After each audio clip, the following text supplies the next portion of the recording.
we're only viable because we're connected to everything else. Now, when everything else is working, we kind of think, wow, we're so independent. But we're only independent as long as the system works. And what keeps that system going? Well, it's millions of supply chains, trillions of supply chains. It's all our dependencies that we barely think about.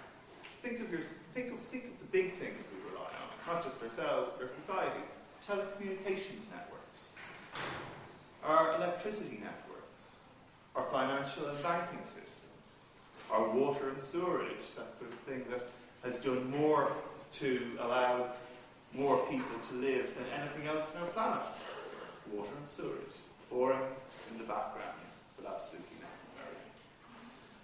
All of those things we can pay for because we're all working, or some of us are anyway, and we're selling stuff here and there, and we're buying stuff. And the stuff we're buying is dependent on supply chains that crisscross the world, and the stuff we're selling depends upon supply chains crisscrossing the world. And we're all using computers and networks and everything else just to do our business. Even if I'm making this, it still requires this vast infrastructure to keep us going. And one of the things that requires is lots of people with spare income across the world being able to be party to these trades. And the reason it all hangs together is because we do something amazing. We trust money. Now, this thing here, €5 note, that cost a cent to make? I'm not quite sure. I can't eat it. Won't give me shelter. The only reason I use this, and you accept it, or I exchange it for yuan, or dollars, or Thai baht, etc., is because somebody thinks that I can hold that, and they can use that later to get real goods and services.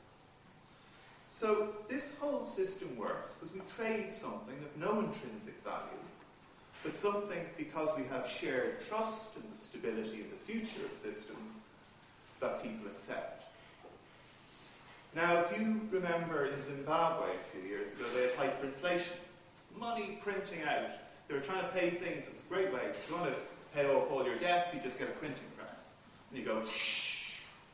The thing is, if people think that's what you're doing, well, it's not worth investing because, tomorrow, there might be twice as many notes in circulation, twice as much notional money, but you can buy even less because nobody wants to trade with you because they don't think this money, you've debased your currency. And the ironic thing is, where all our money comes from, which is funny never been discussed with all our talk about the financial crisis, is money enters our system when we take out loans. That's how we have money in our system, because other people are borrowing. So, if I go to the bank and ask for a mortgage, the bank creates the money into my account, adds digits.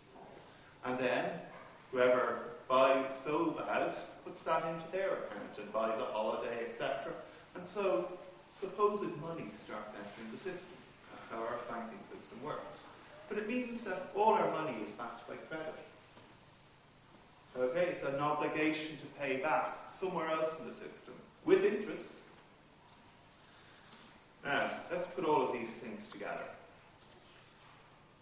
What you have is energy and warnings about constraints. But we cannot grow. We have warnings about food, that we're hitting limits in food production. And that we have a problem with our monetary system. We have so much debt in it, and effectively we need to keep increasing that debt to pay off the interest to keep the viability of the money. But if you want to do that, you need, without debasing your money, you've got to keep your economy growing. So we've got all of these risks. Now, generally, when people get talking about this, they then turn around and say, what we need to do is look at new technology, or change the political system, or make a new law, or you've got it all, argue, make us see. One of the things is, we could be the Saudi Arabia of the wind. I like that. We have wind turbines all over the North Sea or the Atlantic. The problem with most of those, or virtually all of those as solutions, is that they view a horizon in the future where we'll always have time to put in the new laws, to invest in new technologies, to put out the wind turbines, to buy them, etc., etc. We'll always have time. The problems are always on the horizon, and if we just keep with things, we'll get there eventually. Because we have great trust in ourselves, faith in what we can do, if we only put our mind to it. But the real issue is what we're seeing now is these problems aren't out there. They're under our feet.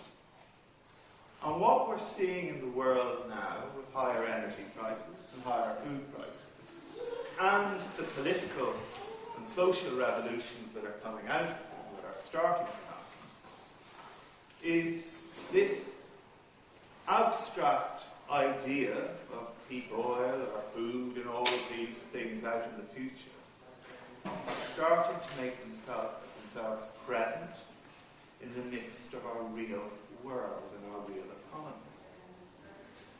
Now, for us in Ireland, what this means is that the risks and the assumptions that we take, the assumptions that we have of the world are probably deeply wrong, misleading. That thing that everything goes forward, that if we just make the politicians do the right things will happen. Rather, it's that we're facing massive risks. If we were in, say, a poor country, where we weren't so interdependent with the world, but food costs were a big part of our income, the expression of this crisis, firstly to us there, would be higher food prices.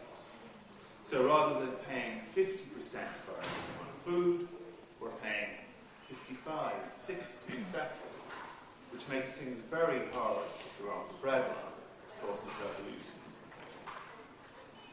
For us in Ireland, and in a complex society, it has potentially an equally dramatic effect.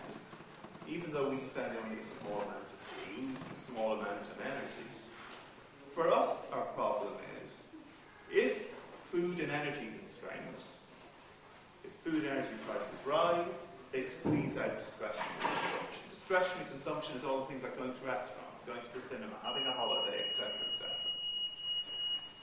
Now, if you start squeezing out discretionary consumption, food and energy prices rise further, you squeeze out more and more, that's jobs lost in the economy. That's more and more people's greater inability to service their loans. That's more and more stress on government finances. But